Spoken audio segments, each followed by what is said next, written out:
On Friday, June 27th, on the last day of the Supreme Court's 2024 term, the court announced that they would be re-arguing Louisiana v. Callais, a redistricting case in Louisiana in a shock to all. I'm Marina Jenkins, Executive Director of the National Democratic Redistricting Committee. And today on Drawing the Line, we break down what happened and what it means moving forward. The Louisiana v. Callais case is an important redistricting case being heard by the Supreme Court that deals with the state's congressional map and whether or not the state's second Black Opportunity District, drawn to comply with the Voting Rights Act, is actually a racial gerrymander. Now, the court dodged actually answering this question, and we don't know why yet. The court did not issue a decision on Friday. We have been tracking this case, deeply involved and invested in the outcome of this decision, and waiting. And the Supreme Court waits until the very last day. And it was the very last case. There was not even a decision issued. It was just, we just had to wait until the very end. And then they issued a perfunctory order that just said, we're going to rehear this case. We're going to reissue it. We're going to schedule another oral argument for next term. And we'll be back in touch with why we're doing this and what questions we feel like still need to be answered by the parties that haven't been answered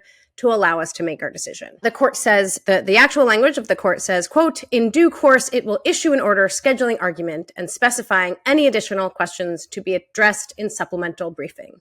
That was it. That was all we got. This is very rare. The possibility that a case gets briefed in full for the court, amicus briefs from both sides, the main briefs from both sides of the litigation, and then they have oral argument where the parties come forward, they argue for 60 or 90 minutes in front of the court. The justices all get to ask questions, and then for months they deliberate. And to get to that point and still not have had the ability to come to a conclusion on this case is a rare occurrence. Only 9 cases have been set for re-argument since 2000, and only 3 of those 9 cases don't appear to be connected to a vacancy on the bench. In other words, 6 of those 9 cases were because there was some, vacancy on the bench that made it hard for them to decide the case, or that they wanted to rehear the case with the full 9 justices. So really only 3 cases since the year 2000 where the court just hasn't been able to come to a decision and then decided, well, let's put it back on the calendar for next year and try this again. Callais will be the 4th decision. One of those decisions, I should note, was Citizens United, the landmark Supreme Court case on financing of elections, campaign spending, and the concept that Republicans introduced that corporations are people and get to speak under the First Amendment as people do. And therefore, you can spend as much money as you want on elections. Let's leave that for another day. So Friday's decision not to issue a decision may signal that the Supreme Court is contemplating a more sweeping ruling that could significantly weaken what's left of the Voting Rights Act and its power to stop discrimination based on race in redistricting. The only indication of where the justices are came in a dissent from Justice Thomas. Justice Thomas filed a dissent that highlighted the need for, quote, systematic reassessment of our interpretation, unquote, of Section 2 of the Voting Rights Act of 1965.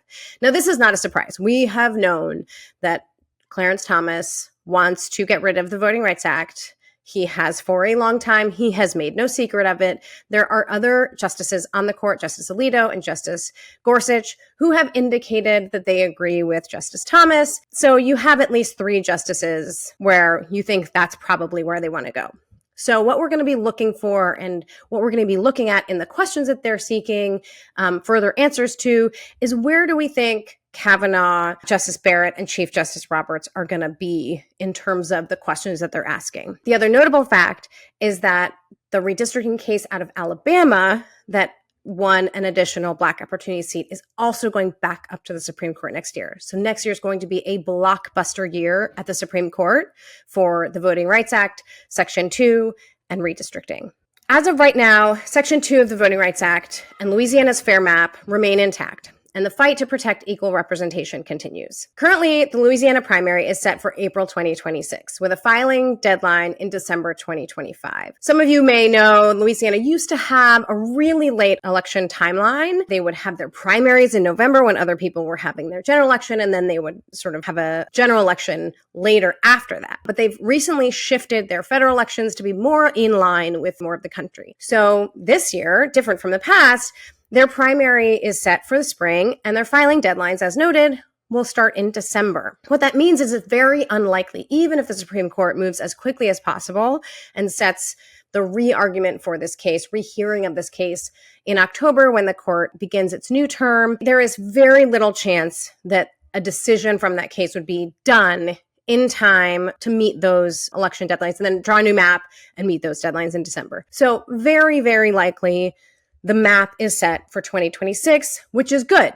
This means that Black voters in Louisiana will have the equal access to representation, to fair representation that they deserve and that they are entitled to under the Voting Rights Act for 2026. That's a great thing. The other thing to keep in mind is that this very court ruled just 2 years ago in the Allen v. Milligan case to uphold Section 2 of the Voting Rights Act. And that precedent makes this case all the more straightforward, especially that Alabama case is going to be back up again because, goodness gracious, they just won't take no for an answer, the Republicans. So, these cases are just feel never ending. You win and you win and you win, and they appeal and they appeal and they appeal. So anyway, we're going to see what happens under the Voting Rights Act. To comply with the Voting Rights Act, Section 2, Louisiana must have a congressional map that includes 2 Black opportunity districts. That is a straightforward application of the law as it exists. Any decision coming out of a re-argument of this case should not reverse that. So last Friday, though the Supreme Court did not issue a decision on the case out of Louisiana on Section 2 of the Voting Rights Act and the new congressional map, it did make a lot of other terrible decisions. The court issued its decision in Trump v. Casa, it was a 6-3 decision. Justice Barrett delivered the majority opinion with all of the conservative justices joining. The merits of this case, Trump v. Casa, is about birthright citizenship. But the issue that was before the court was really about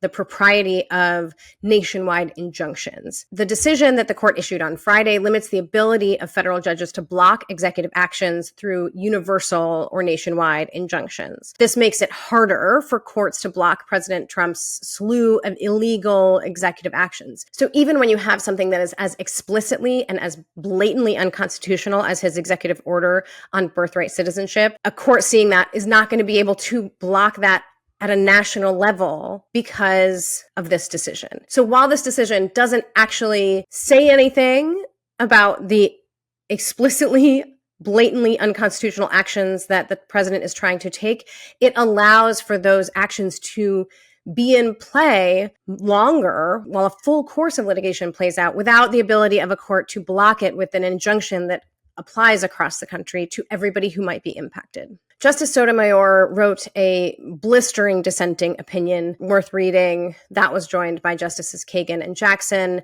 She read from the bench while the decisions were being issued on Friday. It's really just a terrible outcome there, and something, certainly that advocates and folks who are litigating on immigration issues, but on issues across the board in civil rights, this is going to be something we're really going to have to contend with. The other decision that came out on Friday, one of the other decisions that came out on Friday, another 6-3 decision from the conservative justices, this one written by Justice Alito, in a case called Mahmoud v. Taylor. This was a case about school children's ability to listen to stories that might have themes that certain parents don't agree with. So the court said that parents did have standing, the parents who brought this lawsuit, to challenge the school board's introduction of LGBTQ+ stories into the language arts curriculum in Montgomery County schools in Maryland. This Montgomery County is, for those of you unfamiliar, Montgomery County is a very large county right outside Washington, D.C., right across the border to the north and west of the city. And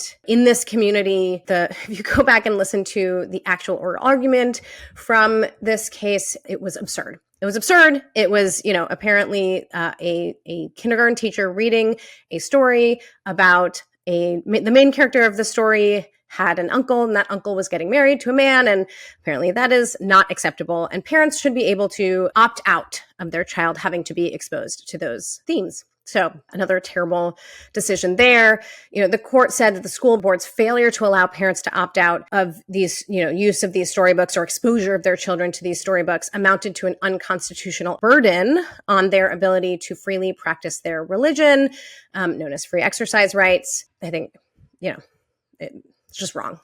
Just wrong. So finally, another notable decision from Friday, and there have been so many. We're just, checking in on a few that we know folks are really following. Another big decision we got last week was Medina v. Planned Parenthood South Atlantic, another 6-3 decision from the conservative justices, this one written by Justice Gorsuch. This case was about whether patients have a private right of action to enforce Medicaid's quote, any qualified provider provision. South Carolina had acted to exclude Planned Parenthood from its Medicaid program in 2018, and they were sued. They were sued by individual patients and Planned Parenthood, who argued that South Carolina had violated the Medicaid law. The court sided with South Carolina and validated the exclusion of Planned Parenthood. This ruling clears the way for more states to exclude Planned Parenthood and other disfavored providers from Medicaid. And, it's really just an unfortunate sort of example of the courts doing this thing where they aren't deciding issues on the issue,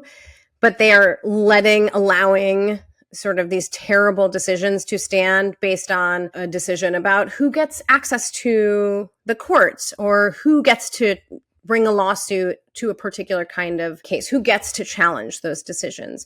And by limiting who gets to actually bring cases about these questions, the court, gets to sort of pretend that it's not actually making the decision that Planned Parenthood can be excluded from Medicaid, but they're paving the way for the states to do it. They're paving the way for other people to do these really destructive and harmful actions without actually, having to make those decisions themselves and own it and be accountable to it. Anyway, so lots of big cases rounding out the end of this Supreme Court term. As always, they always save the big blockbuster cases for the end, and this year was no different. One thing that is crystal clear from where we are right now with the Supreme Court is that redistricting continues to be an incredibly important topic that the court is considering, and there's so much more work to be done. So stick with us. We'll keep you up to date on the latest. We will be tracking what new questions the court wants to be asking in the Louisiana case. We'll keep y'all updated with that when it comes. We expect that in early July. Hopefully in early July, we'll have some sort of update from the court. And certainly there will be a big, big year ahead for redistricting at the Supreme Court. And we will be keeping you updated with the latest always. Thank you so much for listening in. This show is produced by Reed Dudley, Sophia Pedroso, and Manuel Marce. Special thanks to Alex Yang. Editing and mixing by Play Pretend Media. This podcast is paid for by the National Democratic Redistricting Committee.